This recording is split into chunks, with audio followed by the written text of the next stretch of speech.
오늘 말씀의 제목은 요셉은 의로운 사람이라는 제목입니다. 대강절은 하나님의 아들이 2000년 전 유대 땅에 구주로 오셨다는 성탄을 기념하는 절기입니다. 지금 우리가 대강절 또 대림절을 보내고 있죠.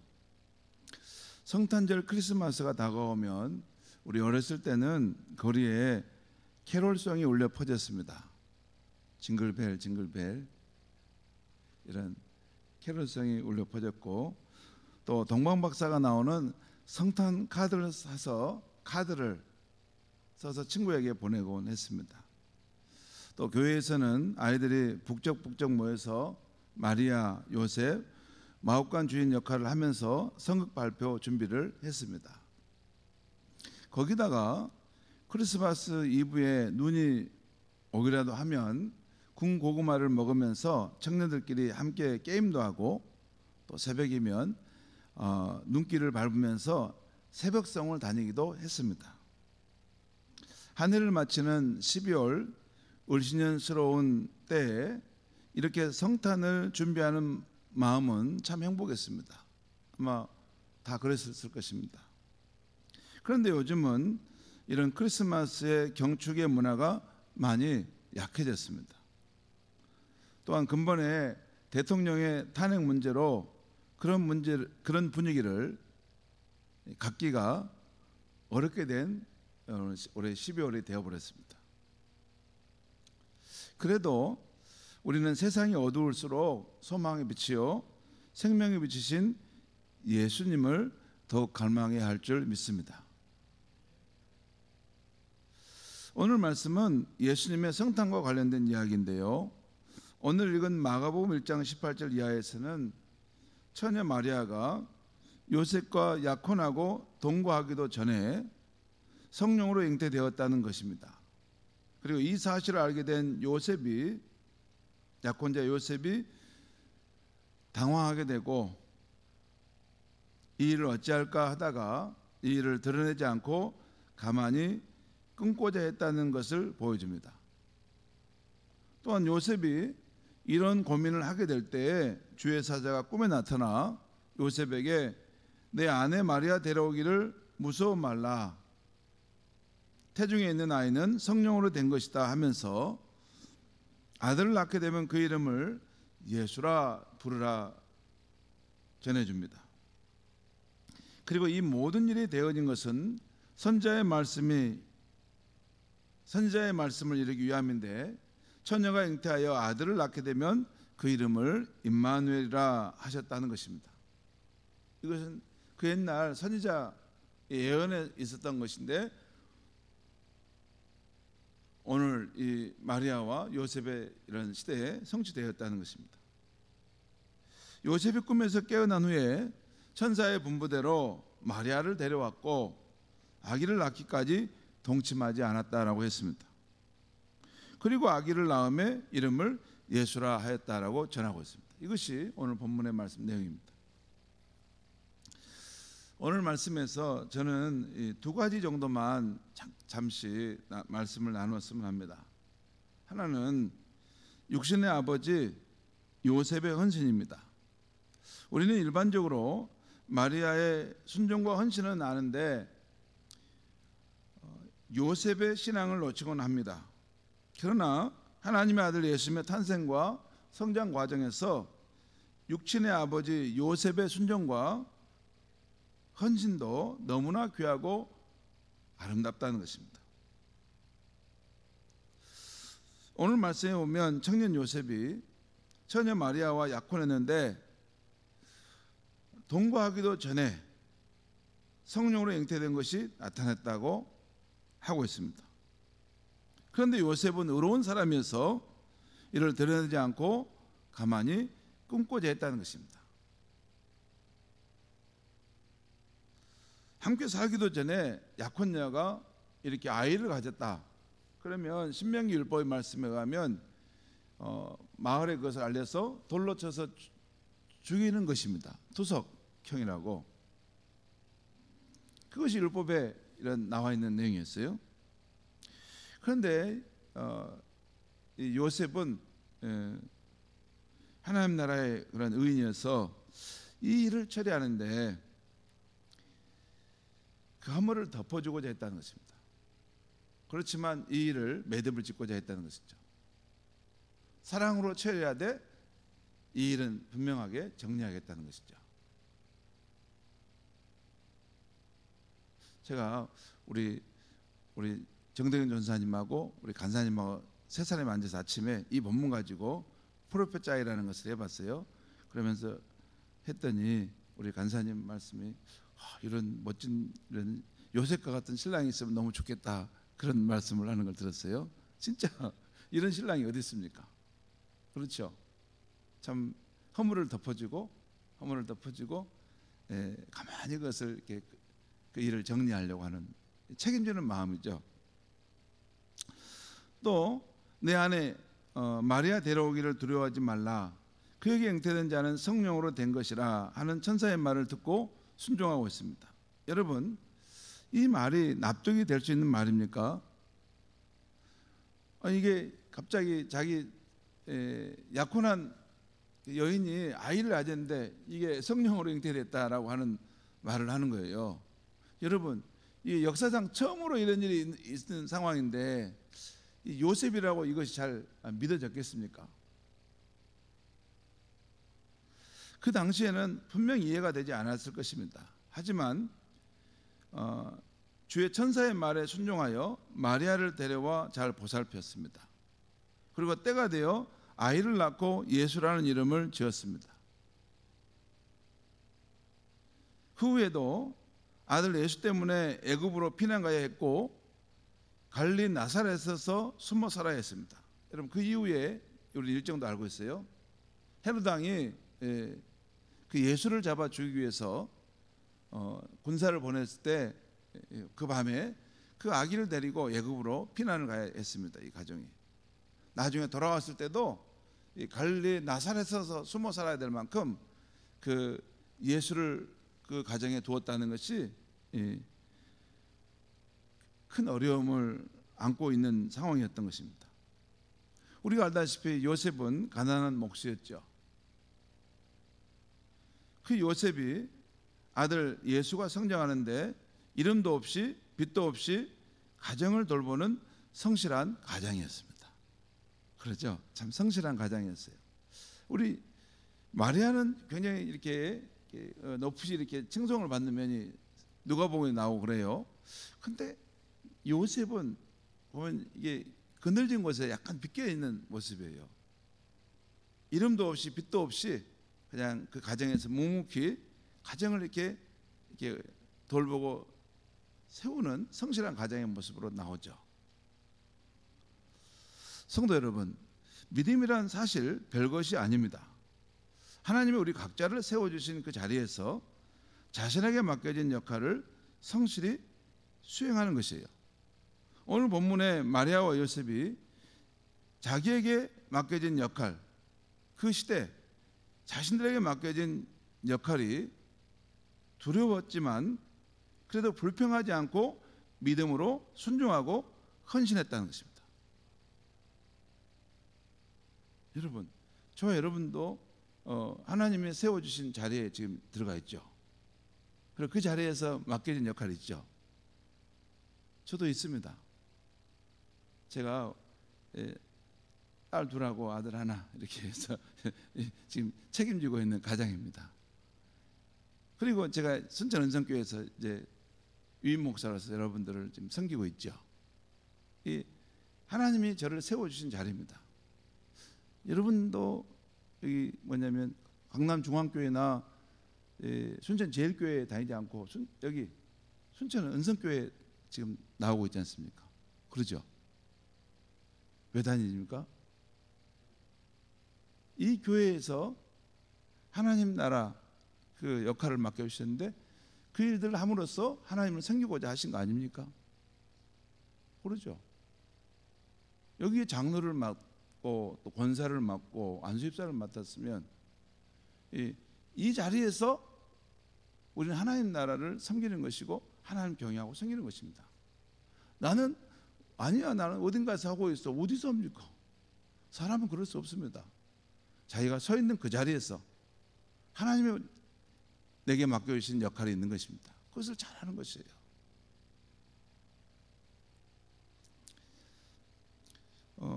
마리아와 요셉은 이 세상에서는 그 아들 예수로 인해서 수고와 고생의 삶을 살았겠지만 아마도 천국에서는 영광의 예수님으로부터 특별한 상급을 받고 누구보다도 친밀하게 예수님 곁에 함께할 특권을 받았을 것입니다.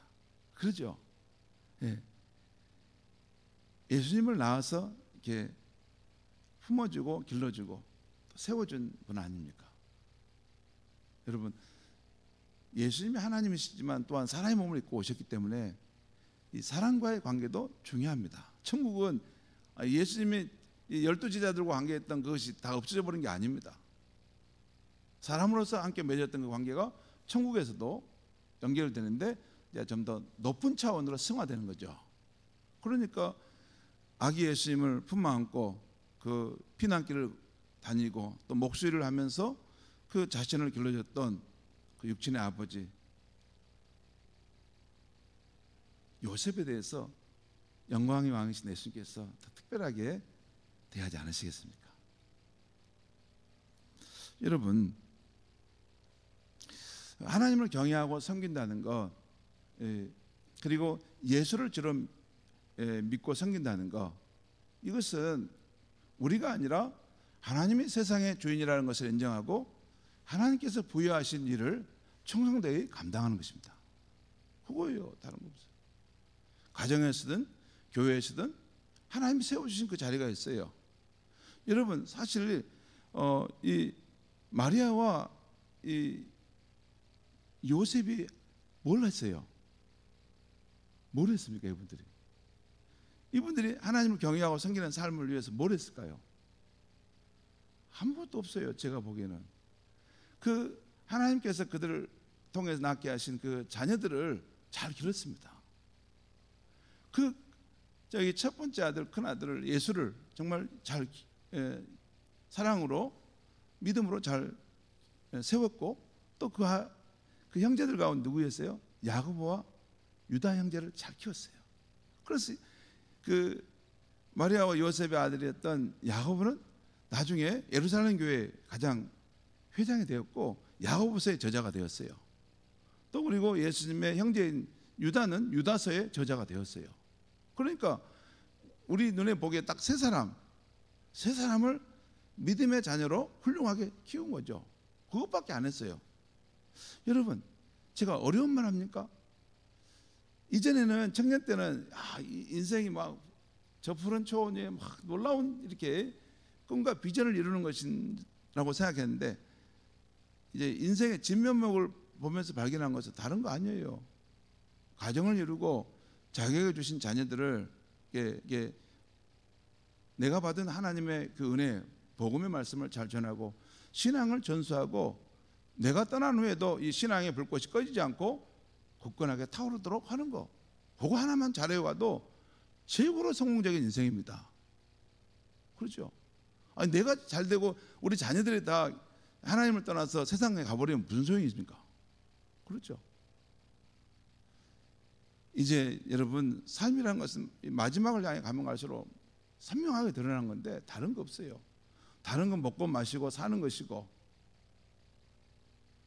조금 삶의 여유를 누리는 것이고 나머지는 수고와 고생의 삶인데 우리에게 주신 그 자녀들을, 우리에게 주신 그 가정을 천국 가정으로 이루고 우리가 받은 그런 신앙과 이 복음의 말씀을 우리 자녀들에게 유산으로 잘 물려주고 가는 것이 가장 귀한 사명인 줄 믿습니다. 여러분, 마리아와 요셉이 그 일을 했어요. 하나님이 세워주신 그 시대에 하나님 맡겨주신 그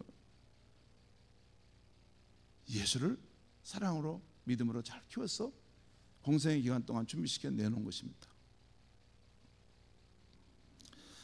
우리도 우리 각자 하나님이 세워주신 자리에서 우리에게 주어진 그 역할을 성실히 충성되게 잘 감당함으로 우리 주님 앞에 섰을 때 칭찬받는 저와 여러분이 되길 바랍니다. 두 번째는 처녀 마리아가 낳은 예수는 임마누엘 하나님이신 분이라는 것입니다. 오늘 말씀 22절 23절에 보면 이런 말씀이 나와요. 이 모든 일이 된 것은 주께서 선지자로 하신 말씀을 이루려 하심이니 이르시되 보라 처녀가 잉태하여 아들을 낳을 것이요 그의 이름은 임마누엘이라 하리라 하셨으니 이는 번역한즉 하나님이 우리와 함께 계시다 함이라. 이 임마누엘이라는 뜻이 이게 히브리어인데 하나님이 우리와 함께 하시다라는 그런 말이라는 거죠. 여러분, 마리아가 낳은 예수님의 또 다른 이름이 이 임마누엘이라는 것인데, 이 임마누엘이라는 천사의 말은 참으로 놀랍고 기묘한 말입니다. 임마누엘. 어떤 사람이 이름이 있는데 그 이름의 뜻이 하나님이 우리와 함께 하시다. 임마누엘, 임마누엘, 임마누엘. 저기 아래 마을에 시므론녀 갔다 와라 이렇게 부르는데 그 이름을 부를 때마다 하나님이 우리와 함께 하시다. 그 이름의 뜻이라는 거예요. 예수님의 이름이 또 다른 면에서는 임마누엘이었어요. 그러니까 예수님은 하나님이 사람 몸을 입고 오셔서 우리와 함께 하시는 분이라는 거예요. 여기 예수님이 이렇게 서 있어요. 그런데 예수님이 서 있으면 그분은 누구냐면 하나님이 그 사람 가운데 오셔서 우리 곁에 계신 분이다. 그런 뜻이에요. 그게 임마누엘이라는 뜻이에요. 예수님 임마누엘이라는 거예요. 하나님이 우리 가운데 계셔서 우리 가운데 오셔서 우리 곁에 계신 분. 그것이 임마누엘이라는 뜻입니다. 요한복음 1장에 보면 태초에 말씀이 계셨다고 합니다. 이 말씀이 하나님과 함께 계셨으니 이 말씀이 곧 하나님이라고 합니다. 그리고 만물이 이 말씀으로 말미암아 지어졌다고 하죠. 그런데 더욱 놀라운 것은 좀 더 내려가면 그 요한복음 1장 14절에 태초에 하나님과 함께 계셨던 그 말씀이신 분이 육신이 되어 우리 가운데 거하셨다는 거예요. 우리가 그의 영광을 보았는데 아버지의 독생자의 영광이 나타난 것이라는 거예요. 아버지? 하나님 아버지의 독생자의 영광이 나타난 것이라는 거예요. 그리고 18절에 보면 본래 하나님을 본 사람이 없을 때 아버지 품속에 있는 독생하신 하나님이 나타나시다는 거예요. 말씀이 육신이 되어 우리 가운데 거하셨다. 그런데 그분은 아버지 품속에 계신 독생하신 하나님이신 분인데 우리에게 나타나신 분이라는 거예요. 그분이 예수님이라는 거예요. 이분이 바로 처녀 마리아의 몸에 잉태된 예수님이시며 또한 임마누엘이라는 이름으로 오셨다는 거예요. 하나님이 우리와 함께 하셨다. 그러니까 예수님의 육체 안에는 사람의 육체의 모습, 형상도 있지만 하나님의 본체가 거기에 함께 임해 있는 모습이에요. 여러분, 우리 기독교인이 믿는 하나님은 삼위일체, 성부, 성자, 성령 세 인격을 가지신 분들이 가시셨는데 그분 그 한 하나님으로 계신다는 거예요. 그런데 예수님은 바로 태초부터 계셨던 말씀이신 하나님이셨는데 육신을 입고 우리 인류 가운데 오신 분이라는 것이에요. 우리는 2000년 전에 처녀 마리아의 몸을 통해 오신 예수님으로 인해 하나님을 알게 되었고 하나님을 만날 수 있게 된 것입니다. 예수님이 안 오셨으면 이 보이지 않는 하나님이 어떤 분인지 이게 구약성경에 기록된 이런 문자상의 하나님이라는 것만 생각할 뿐이지 인격으로 오신 예수님은 모르는 거예요. 하나님을 모르는 거예요. 그런데 예수님이 오심으로써 하나님의 그런 인격체의 모습을 우리가 보고 만나게 된 것이라는 것입니다. 그래서 요한복음 14장에 보면 빌립이 예수님께 나와 하나님 아버지를 보여주셔서라고 합니다. 그때 예수님께서 나를 본 자는 아버지를 보았거늘 어찌하여 아버지를 보이나 하느냐. 또 내가 아버지 안에 있고 아버지께서 내 안에 계심을 믿으라. 이렇게 예수님은 자신 안에 하나님이 계신 것을 알려주셨습니다. 그래서 우리가 예수님을 통해 하나님을 가까이 하고 만날 수 있게 해주셨다는 거예요. 왜? 예수님은 하나님이 그 육체 가운데 와 계신 분이에요. 그러니까 예수님을 가까이 하면 하나님을 가까이 하는 것이고, 예수님의 손을 만지고 예수님과 대화하면 하나님과 대화하는 것과 같은 그런 의미가 있었습니다. 그래서 예수님을 인격적으로 만남으로 나를 지으신 하나님, 그 하나님의 사랑과 은혜를 알게 된 사람에게는 혁명적인 변화가 일어납니다. 오늘날 이 혁명이 얼마나 많은 사람의 가슴 속에서 일어나고 있는지 모릅니다. 예수님을 통해서 임마누엘 하신 하나님, 내 곁에 오신 하나님, 나를 만나주신 하나님, 나의 고독, 나의 슬픔, 나의 아픈 몸을 알아주시는 하나님을 만난 사람은 그 인격 안에서 혁명적인 변화가 일어날 수 있습니다. 저도 그랬습니까? 또 제가 신실한 우리 성도들을 만나 물어보면 그 하나님이 예수님의 모습으로 인격적으로 그의 삶에 찾아왔던 것을 이야기하는 걸 듣게 됩니다. 예수님께서 세상에 자신을 나타내셨을 때 가난한 자, 공고한 자, 소망 없는 죄인들에게 제일 많은 관심을 가지셨어요.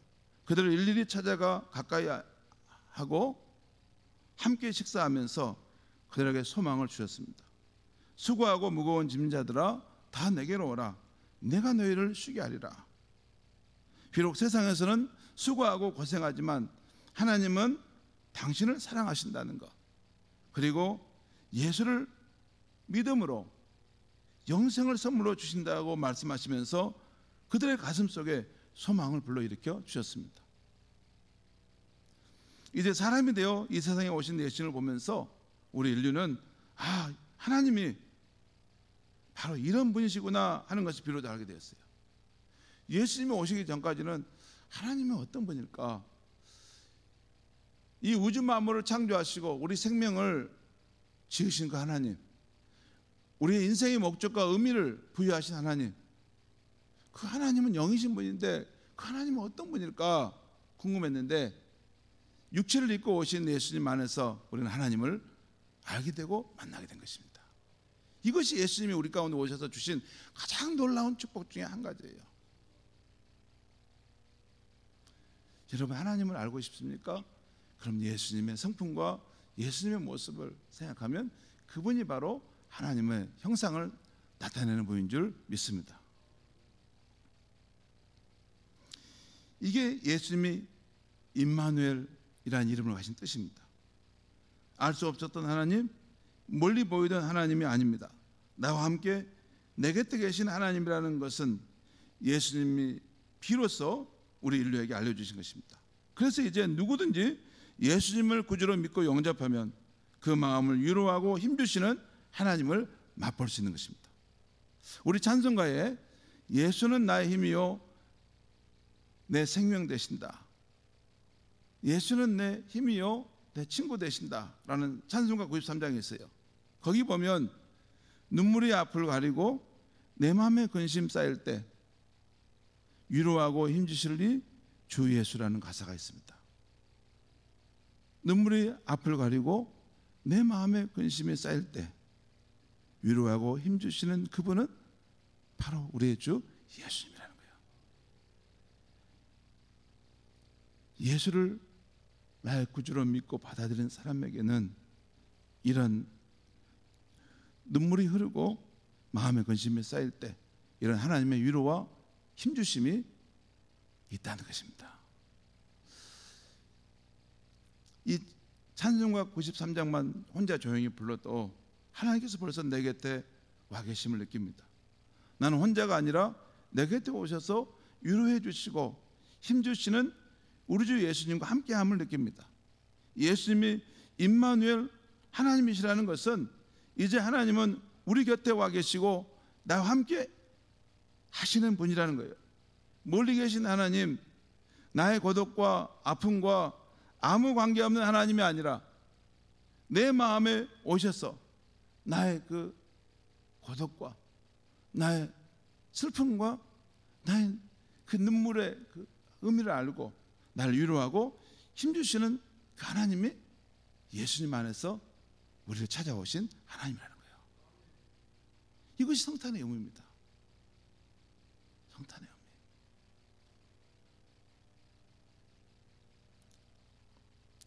요즘에 우리가 사는 이 시대에 살아갈 때 여러분 평안하십니까? 안녕하십니까? 저는 우리 시대를 살면서 풍요로운 시대인 것 같으면서도 또 반면에 참 그 어느 때보다도 공고하고 힘든 시대를 우리가 살고 있구나. 정말 우리 인생에 위로와 힘 주시는 분이 없으면 살 수 없겠구나. 그런 마음을 가질 때가 많습니다. 눈물의 앞을 가리고 내 마음의 근심과 염려가 쌓일 때 누가 우리의 위로와 힘이 되고 소망이 될 수 있겠습니까? 예수님께서 우리 가운데 하나님의 그 함께 하심을 나타내기 위해서 우리가 오셨는데 지금은 성령으로 저와 여러분의 가운데 함께하고 계신 줄 믿습니다. 그 성령 하나님을 의지하여 함께 기도하면서 예수님이 주시는 위로와 힘을 얻는 이 밤이 되기를 주의 이름으로 축원합니다. 하나님 아버지 감사합니다. 오늘 이 밤에 부족한 종이 또 우리 예수님께서 이 땅에 오신 것 그것의 고귀함과 우리에게 얼마나 절대적으로 필요한 것인지를 전했습니다. 눈물이 우리 앞을 가리고 우리의 마음에 근심이 쌓일 때 이 세상에 그 누가 우리를 위로하고 힘주실 수 있습니까? 임마누엘 하신 예수님이 바로 우리의 힘과 위로가 된 줄 믿습니다. 오늘 우리가 함께 찬양할 때 주님의 그 깊은 사랑과 은혜를 체험케 하여 주시옵소서. 예수님의 이름으로 기도합니다. 아멘.